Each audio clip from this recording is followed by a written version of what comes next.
So guys, this is our lunch for today. Ginasang sardinas with pechay. Vi na cap, esse eu nunca vi na cap, nunca vi na cap. Good morning! Ngayon, nagluluto ulit tayo. We're going to cook sardines with pechay. Okay, ito yung ingredients natin. Of course, meron tayong sardines, natin sponsored. Pechay, sibuyas, kamatis, bawang, black pepper, and patis. That's how simple it is. Okay, hiwain muna natin lahat.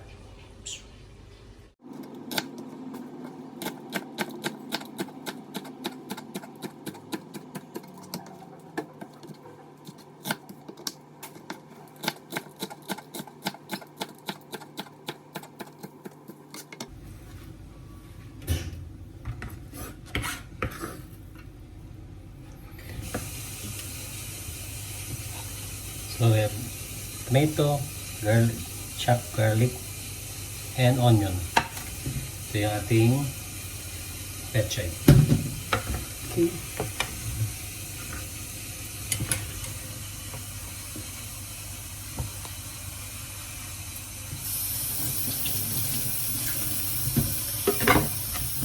Nasa natin yung pechay.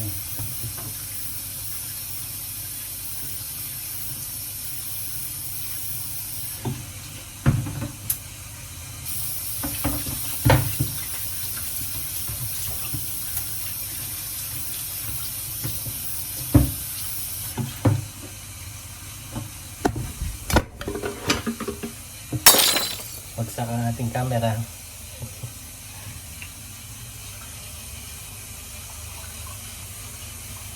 Okay, let's continue cooking. Okay, kaya tayo ng mantika. Approximate. So,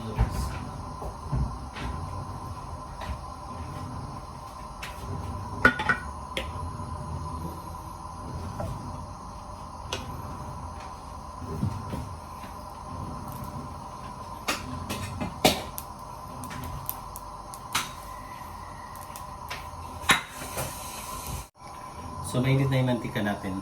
Let's put in first, as usual, standard. Isa tayo ng kamatis, sibuyas, bawang. Okay. The onion first. Yan natin apoy. Actually, SOP naman ito eh. Sibuyas, kamatis, bawang. Then we put in the chopped garlic.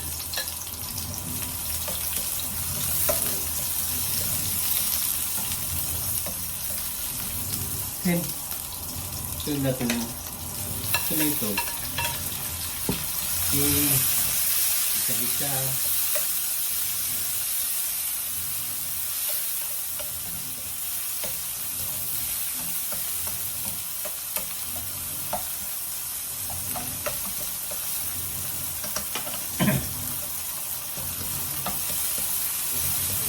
Sa Pinas, may natatanggap tayo ng mga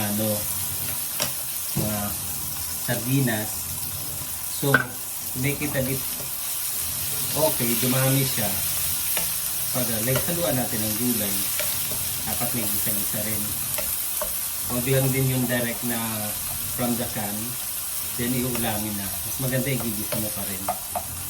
Although, yung sardines, alam naman natin, luto na yan, maganda, igigisa pa rin. Pwede mo lagyan ng gulay, sardines with miswa.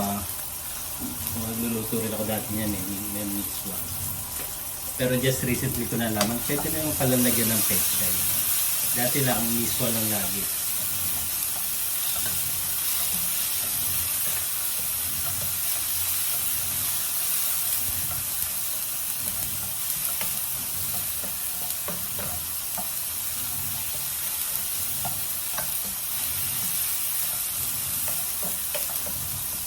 So, luto na yan, gisa na, pwede na natin lagay yung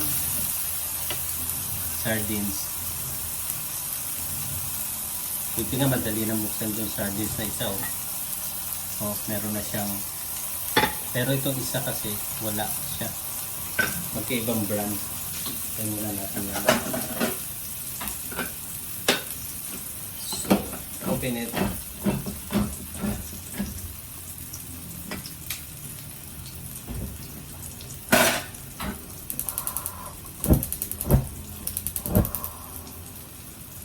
Okay.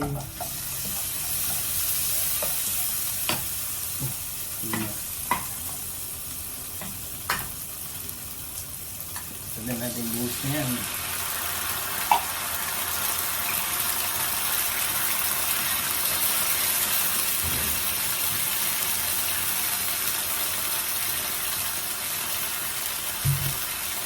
Tignan natin na konting tubig para mas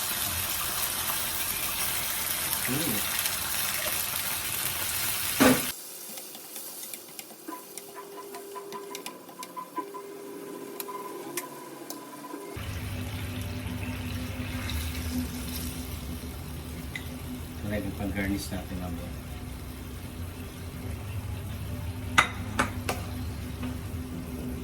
Cut into half. Kaya masyadong malalaki.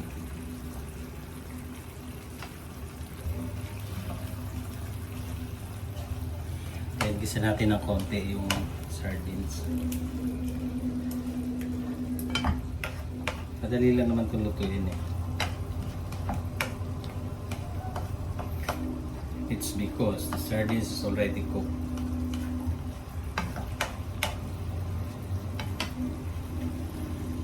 Lagyan natin ng paminta. Okay. Saka a bit of fish sauce.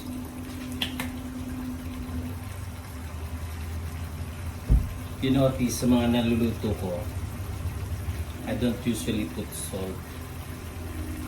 I use fish sauce. So, gisa-gisa na siya. Manay natin kung anong lasa. Let's taste it.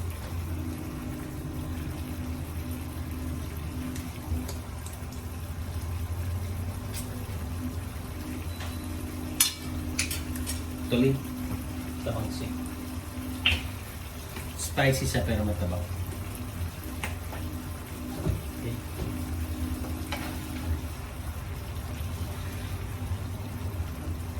Actually, we can put in now the pechay.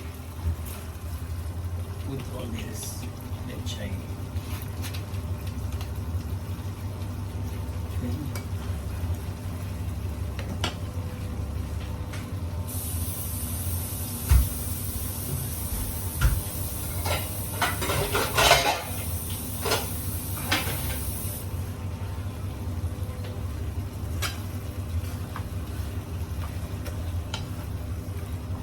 So quick to see. Ang dami ng pechay. Mas maganda maraming gulay.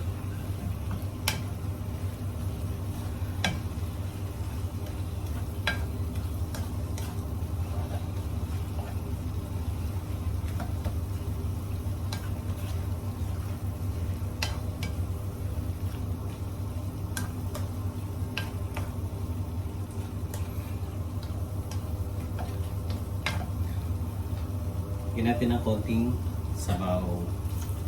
Just enough.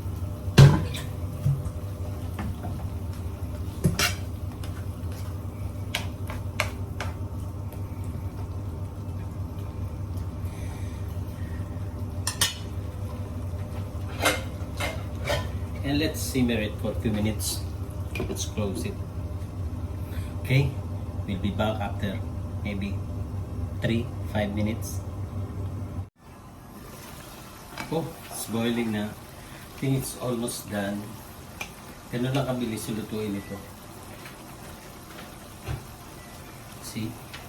It's done.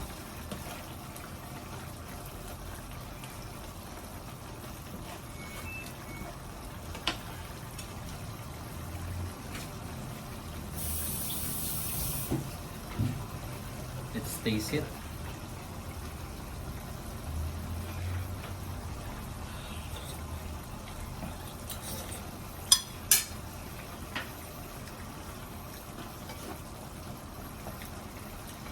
Tapos na ang ating ginisang sardines with pechay. Okay? So guys, tapos na ang ating ginisang sardines with pechay.